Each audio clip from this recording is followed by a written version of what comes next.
Salut YouTube, bienvenue sur Rob de Van. Donc moi c'est Raph, je me présente, on n'a pas encore fait les présentations, donc voilà, c'est l'occasion. Ici on est en Belgique. En fait non, on est aux Pays-Bas. Non, en Belgique. Je sais pas trop en fait. On est à Barle. Voilà, c'est tout ce que je sais. Donc Barle, on est à Barle-Nassau ou à Barle-Hertog. C'est Barle-le-Duc en français. Et il faut savoir qu'ici, on est vraiment dans un puzzle géographique immense.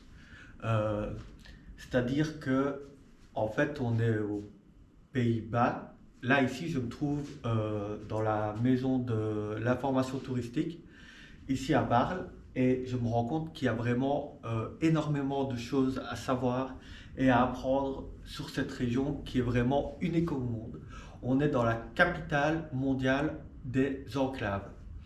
Alors, c'est-à-dire, qu'est-ce qu'une enclave? Donc une enclave, c'est un morceau de territoire d'un pays indépendant qui est complètement entouré par un autre pays indépendant. Alors il y a toute une histoire ici. Les premières mentions du village de Parle datent de l'an 992. Et en fait tout commença avec le duc Henri Ier de Brabant. Là on est à peu près vers l'an 1200. Puis sont venus mettre leur petit grain de sel l'empereur Joseph II d'Autriche, Napoléon Bonaparte, le roi Guillaume Ier, tout ça jusqu'à ce que euh, les Pays-Bas et la Belgique deviennent des pays indépendants. Le 19 avril 1939, la Belgique est reconnue comme un pays indépendant par la scène internationale.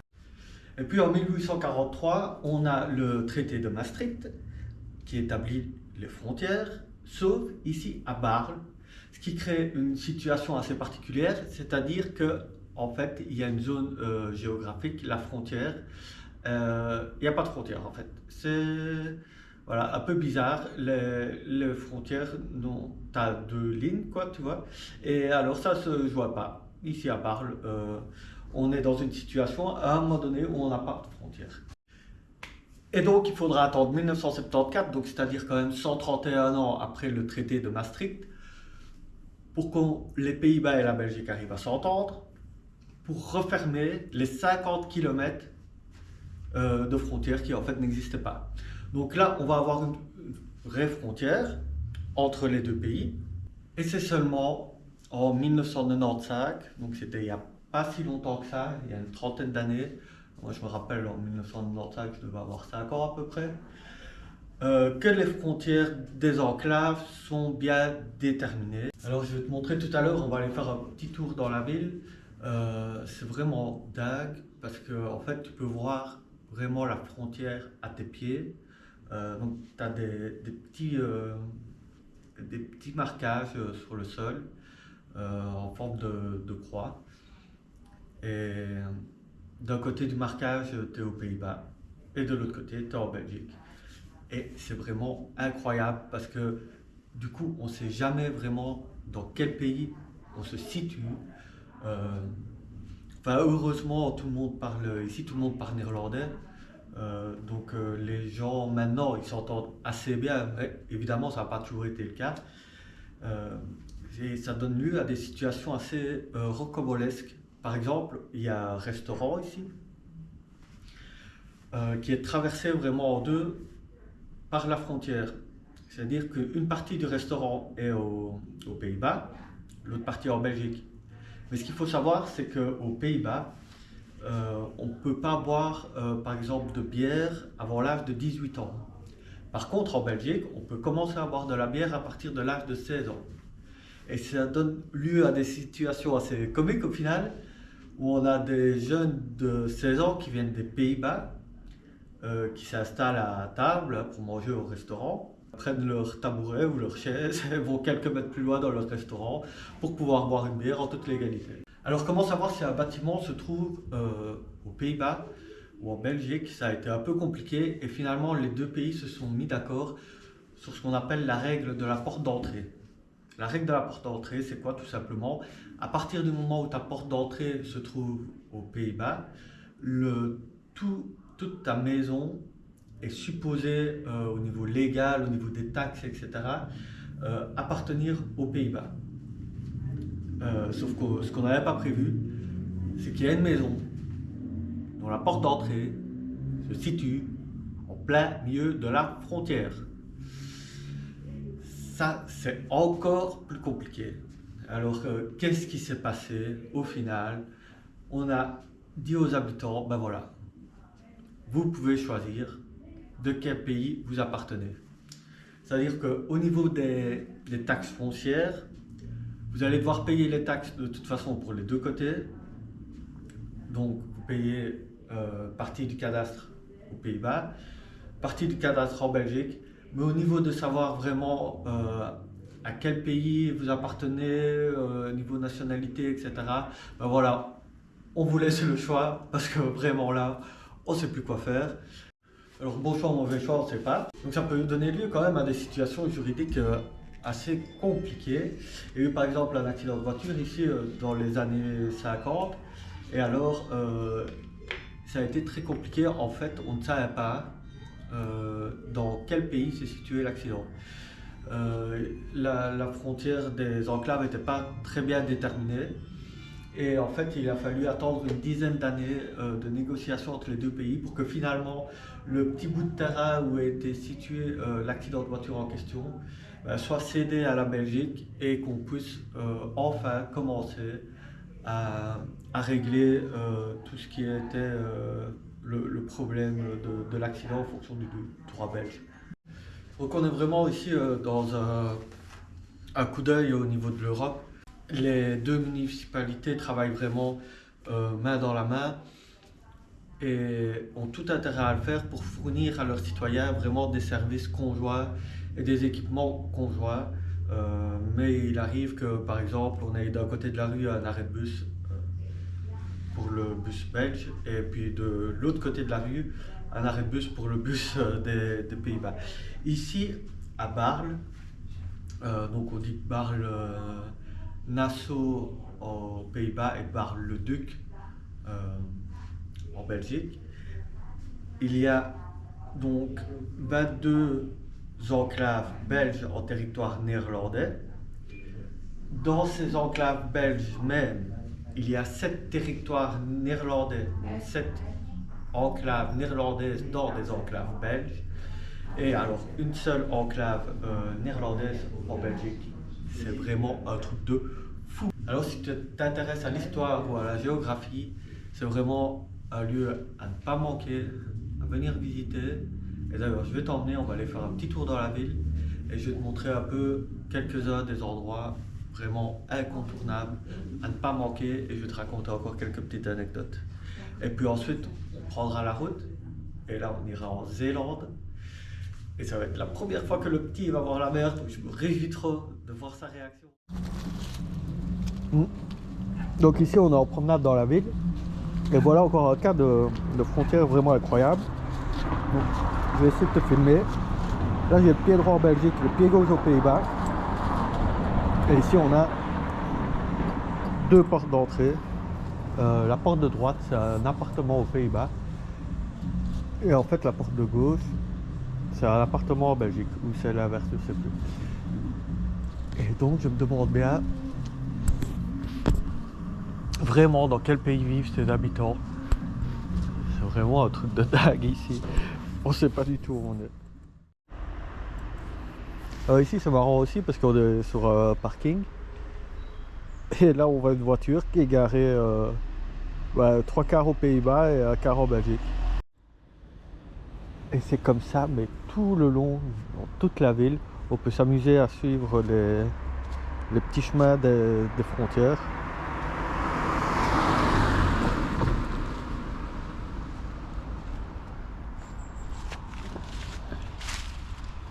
On va voir un peu le petit chemin qu'il fait.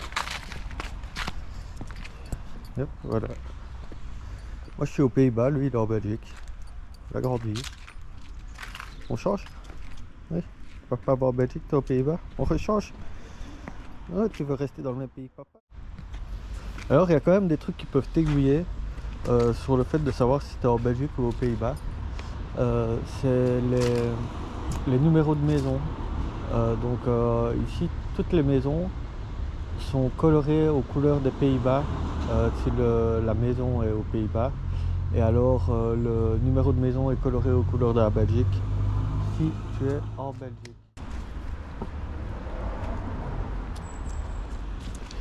Donc c'était assez facile pour les fermiers dans le temps de changer leur vache de près pendant la nuit en fonction si le prix était plus élevé ou plus intéressant dans un pays ou dans l'autre. Donc ça c'est vraiment fou. Et je crois que là on a un magasin. On est au Zeeman. Je sais pas si tu vois bien là, c'est une ville de Zeeman.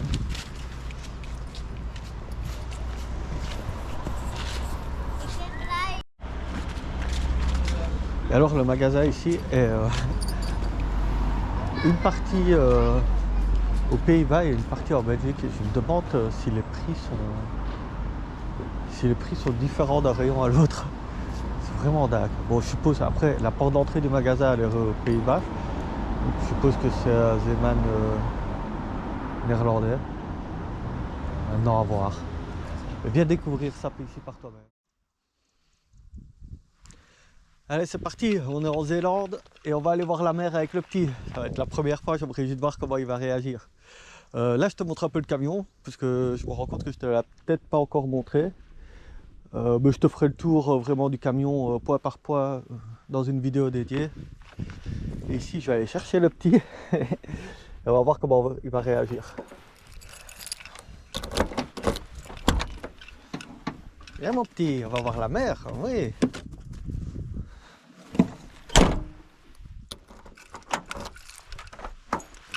Oh, et dimanche matin ici, le dimanche tout est fermé. D'accord.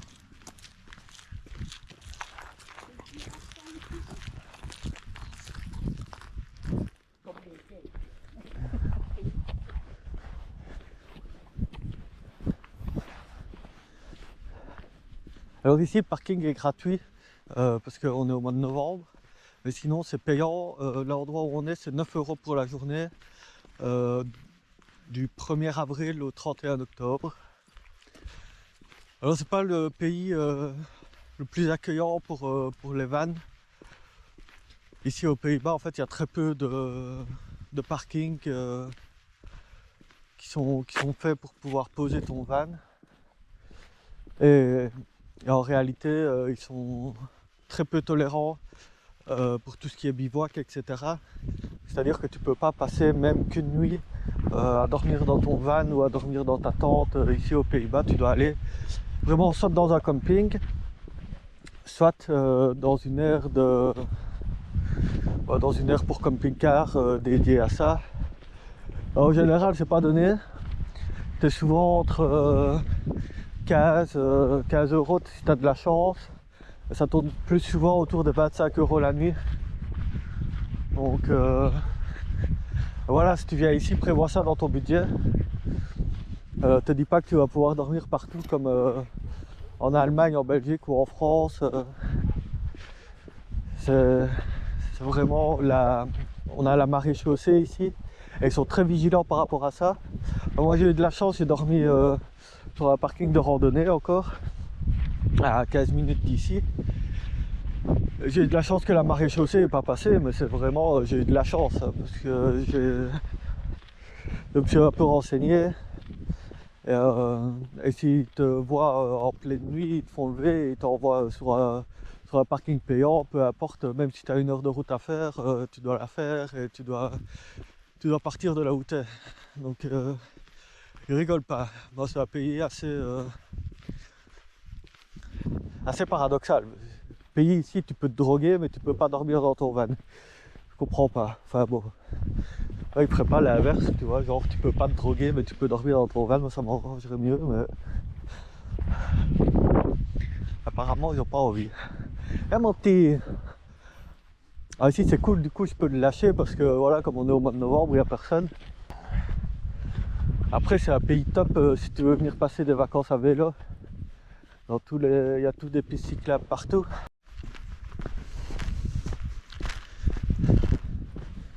Là, je t'ai coupé un peu une partie de la promenade. Oh, t'as à peu près pour 15 minutes de marche avant d'arriver à la plage. Et c'est tout joli les dunes ici.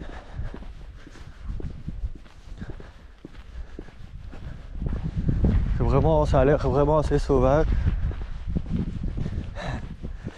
Là on a la dernière dune et puis on arrive sur la plage. Donc je me demande un peu comment le petit va réagir. Parce que je sais déjà qu'il adore le sable. Là, quand il met ses papates dans le sable, c'est fini, c'est la fête. Alors je me demande comment il va réagir en voyant la mer avec les vagues et tout. Je crois qu'on va bien s'amuser. Enfin lui surtout. Enfin, peut-être que moi aussi. Et mon petit. Je sais pas s'il y a beaucoup de vent de l'autre côté des dunes. Peut-être il faudra que je te fasse la voix off en mode commentateur. Ah bah ça y est. Là il a trouvé le sable. Il est content. Et c'est parti. Et je suis pas moi. Et t'attends papa, mais c'est bien ça. Et t'es gentil. Papa il patauge dans le sable là. Eh ben dis donc. T'es tout gentil mon petit. Ça y est, il est parti. Hey. Ah ça y est, c'est parti, il est foufou là. Il a trouvé une boîte après laquelle courir.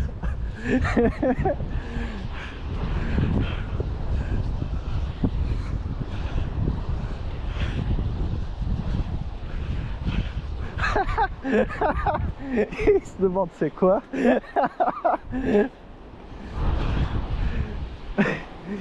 Ouais, collez, collez.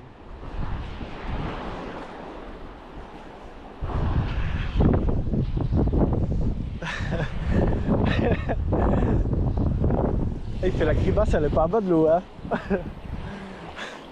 Non, elle est pas bonne l'eau ici hein mon petit. Hey.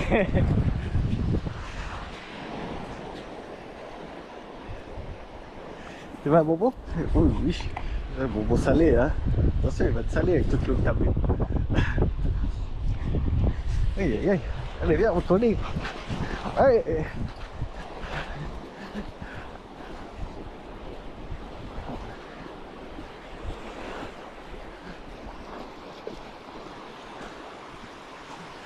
Bah, ça va, il a pas encore si peur que ça.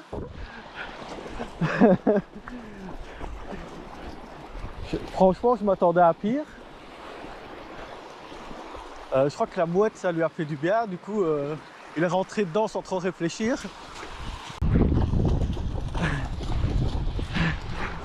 Collez, collez, collez. Ah la pauvre mouette.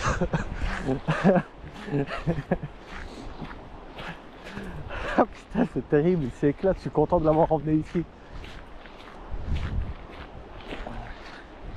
Alors attention, bah, quand tu vas à l'étranger, il faut faire les vaccins pour l'étranger avec les chiens. Et puis j'en ai profité pour demander au vétérinaire s'il y avait des précautions à prendre pour quand tu vas à la plage avec. Et il m'a dit qu'il fallait bien leur rincer les papates à l'eau claire après qu'ils aient été dans l'eau. Parce que sinon, ils ont tendance à se ralécher les papates et ça peut leur donner la diarrhée.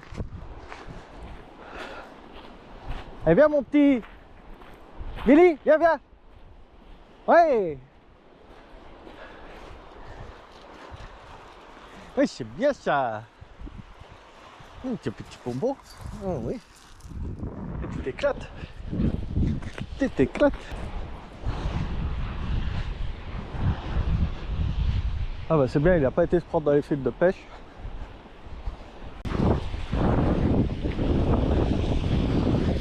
Et voilà la boîte.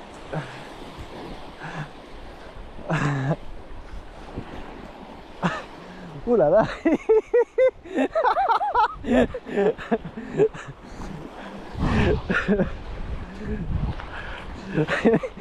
Il a ses petites oreilles de sa tête de papa, mais qu'est-ce qui se passe?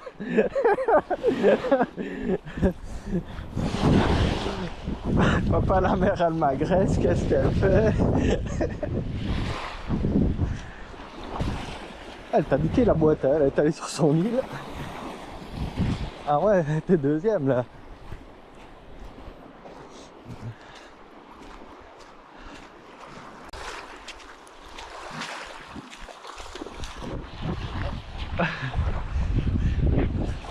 C'est qu'il s'enfonce quand même loin, hein. Oui. On est bien. Oui. Il est petit. Il faut de l'eau partout.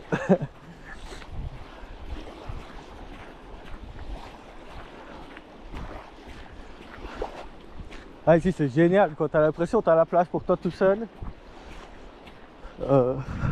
En fait, t'as la plage pour toi tout seul, quoi. Il n'y a personne. Ah, c'est le genre de moment que j'apprécie. Quand il n'y a personne pour venir nous embêter, hein, mon petit? Ah ouais. Allez, c'est parti.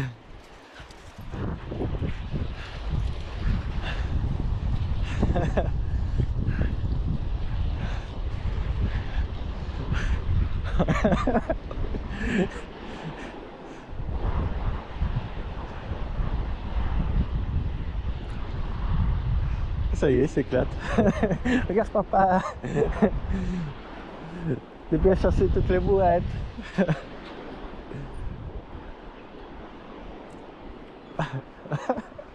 Wow, de la mouette, papa.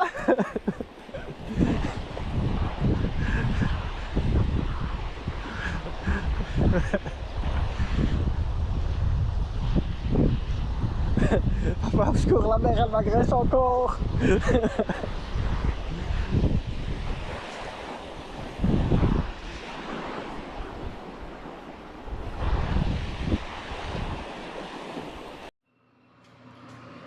Voilà, on est sorti de la plage. On est ici à Middelburg, dans les anciens locaux de l'ancien hôtel de ville. Et c'est très joli comme petite ville, Middelburg. Il y a toute une zone qui est réservée aux piétons et franchement c'est très agréable. C'est assez calme et il y a pas mal de choses à voir. Ici on est en pleine préparation pour le marché de Noël. Et voilà, on s'est vraiment bien amusé sur la plage. On a passé une nuit là sur un parking Sleep and Go. Et en fait, ce qui est intéressant de savoir, c'est qu'en hiver, donc l'hiver administratif ici, c'est du 1er novembre au 31 mars. En fait, les parkings sont gratuits. Donc, on a pu passer la nuit là totalement gratuitement. On était à 100 mètres de la plage. On a été manger sur un petit pavillon de plage. C'était vraiment top. Et on a joué une superbe partie de beach volley. Et ici on est à Uist. Alors Uist, c'est une vieille ville fortifiée ici en Zélande. Et là on est là je te montre le vieux moulin à vent qui date de 1792. Et on va aller voir si on peut un peu visiter à l'intérieur. Et puis après on va aller faire un petit tour de la ville. Alors ici c'est une vieille ville fortifiée qui est entourée par des canaux. C'est très joli. Et alors il y a plein de choses à voir ici en Zélande. On n'est pas passé partout, on n'est pas passé à Cairns, on n'est pas passé par Sluis. On y passera sûrement une prochaine fois, mais à un moment donné il faut bien choisir ce qu'on fait. Il y a vraiment plein d'activités à faire, on peut même louer un bateau pour aller faire un petit tour sur la mer. C'est vraiment très chouette pour y passer 3-4 jours, c'est très agréable. Et sur la plage, tout le monde avait des chiens, donc le petit il a pu jouer à courir après les autres chiens, à courir après les mouettes, à courir après son ballon, donc il est vraiment super heureux.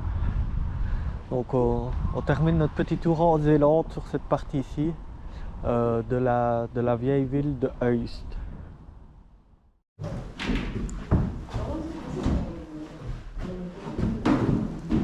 Voilà, on a eu de la chance ici, on peut visiter l'ancien moulin. Normalement c'est seulement le vendredi après-midi et le dimanche après-midi. Comme on était un peu nombreux ici devant, on a eu la chance que le moulin puisse être ouvert exceptionnellement. Et on peut encore acheter de la farine ici. Donc ceux qui aiment bien faire leur pain eux-mêmes peuvent faire de la farine de la région. Bon, maintenant la farine elle est plus produite ici. C'est devenu un musée. On va monter l'escalier pour avoir la vue par-dessus.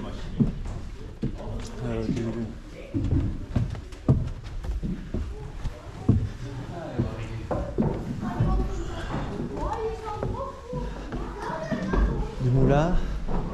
Ici on voit les anciennes installations. Et on a un peu toute l'histoire de la région.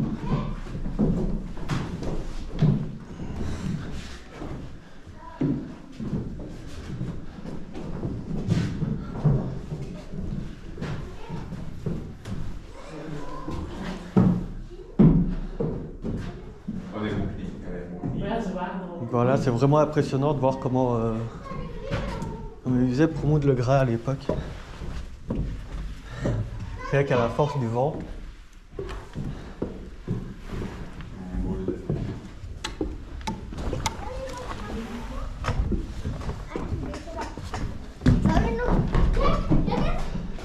Ici on est déjà au deuxième étage.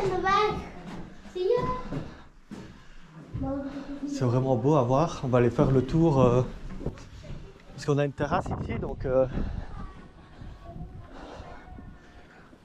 là on a vraiment une belle vue sur la région. Comme tu peux voir, c'est une donc je disais, comme tu peux voir, c'est une petite ville qui est assez verte. Donc tout autour de la vieille ville. Il y a vraiment des chemins de promenade.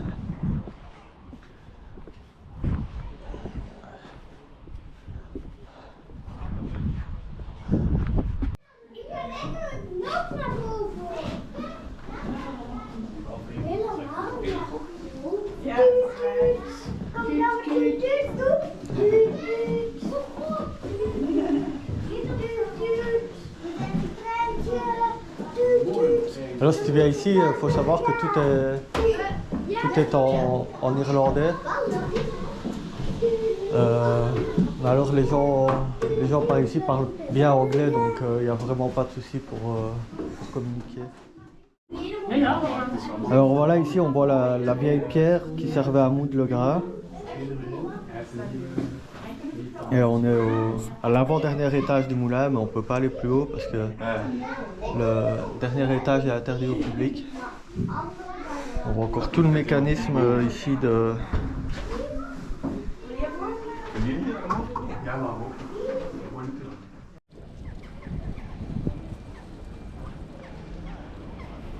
Donc voilà, on va terminer ici. On est dans le centre historique de la ville de Huis et on est sur la place du marché. On a de la chance, aujourd'hui c'est jour de marché, donc on va aller chercher quelques petites spécialités locales à manger et puis on va clôturer tout doucement notre visite de la Zélande par ici. C'était vraiment une belle région à découvrir, il y a encore plein de choses à voir. Rachel, si tu me regardes, alors je n'ai pas été à Sluis, mais j'ai trouvé les boutiques dont tu me parlais. Donc il y en a un peu partout ici.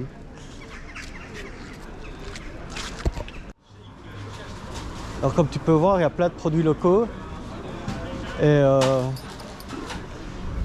voilà, on va s'arrêter sur cette petite dégustation. Donc comme d'habitude, n'hésite pas à liker la vidéo, à la partager, à t'abonner, à cliquer sur la cloche pour ne rien rater. Et moi je te dis à bientôt pour de nouvelles aventures YouTube. Et pour info, je ne sais pas encore vraiment où ce sera, mais c'est ça l'avantage de la van life, c'est que tu peux aller où tu veux. Allez, comme d'habitude, n'hésite pas à consulter les liens qu'il y a dans la description. Et en parlant d'informations, il y a le Bizarrium qui est un cabinet de curiosité vraiment exceptionnel à Sluis, qui est malheureusement fermé jusqu'à fin 2024, donc qui va réouvrir vraiment très prochainement. Et donc si tu viens en 2025 dans la région, bah, et que tu es un peu curieux, bah, c'est l'endroit à vraiment ne pas rater.